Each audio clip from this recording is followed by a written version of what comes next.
Okay, Danielle says, I find it difficult to get my mind focused during intercourse, as well as when my boyfriend goes down on me. If I'm not focused, I know I will not have an orgasm, and I usually give up.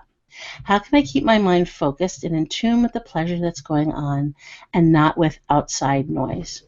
So I'm going to just say, I think, again, this is one of the really common issues that a lot of us deal with.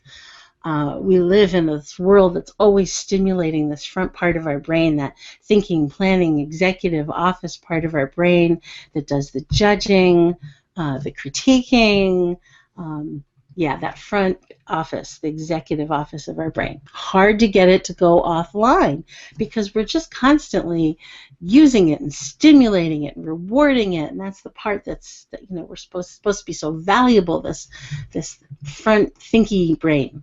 So how do we get that to go offline? And often what takes it offline can be things like self-consciousness, anxieties or fears, or about our bodies or our genitals, beliefs. And here we get into the spiritual again, because a lot of the religious beliefs, cultural beliefs we're raised with are often very sex negative. So and then we can just have anxiety that, it's taking too long, my partner's getting bored, I'm not doing it right, all of these things. And that's a lot. So how do we get out of that? We get out of that by using all of our toolkits. So we've got our body toolkit of breathing, sound, movement, vision, touch, smell, and taste, all of those things. We've got our mind tools of intention and awareness and imagination. We've got our spiritual tools of creating sacred intention, of making a ritual, creating altars, creating that sacred space. So first I'd say, think about which tools really resonate with you. And I'm always encouraging people, find what works for you and use it. I will say I think the sort of basic tools in our toolkit are breath, sound, and movement. So I will start with that. So one of the things, and you can do this as a practice, this can be part of a spiritual practice or just practice, right? You can think of it as I'm just, practicing making music, or I'm doing a practice that, like a meditation practice, is part of a spiritual practice.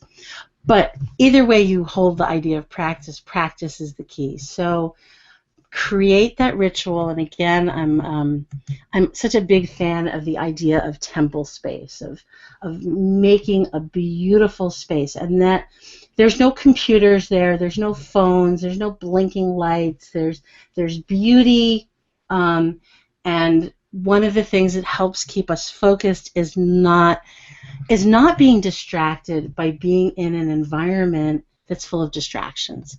So don't have the dirty laundry visible. Don't have your phone in the room. Don't have clocks visible. Right? All of those things bring us back into the sort of mundane reality. And then when we're having the erotic experience, again, whether this is solo or with a partner, focus on your breath. Let your breath bring you back into your body. Use your sound. When you're making sounds of pleasure, it's hard to be thinking, oh my gosh, I can't believe I'm doing this, or what is my partner thinking? Are they bored? My butt looks fat, whatever. If any of those thoughts arise, when you're breathing and making sounds of pleasure, that just obliterates them. And sound also amplifies pleasure. So focus on what gives you more pleasure. Movement, particularly your pelvic floor muscles, is a really great way of getting back in your body. And the mind tool of awareness is really important, and that would be noticing you've gone, noticing you've left. Oh, I'm thinking about the email. Oh, I'm noticing I need to dust.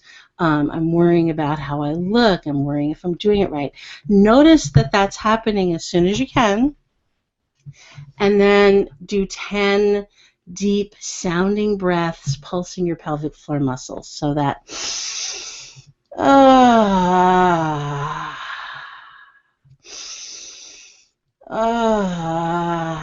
Right? Just bring it back in.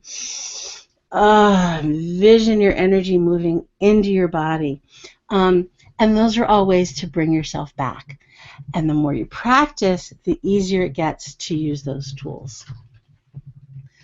And I'm just looking at Carl is saying the power of sanctuary.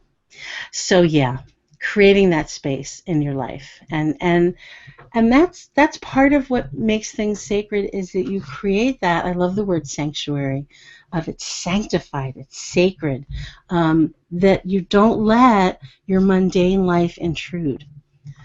All right.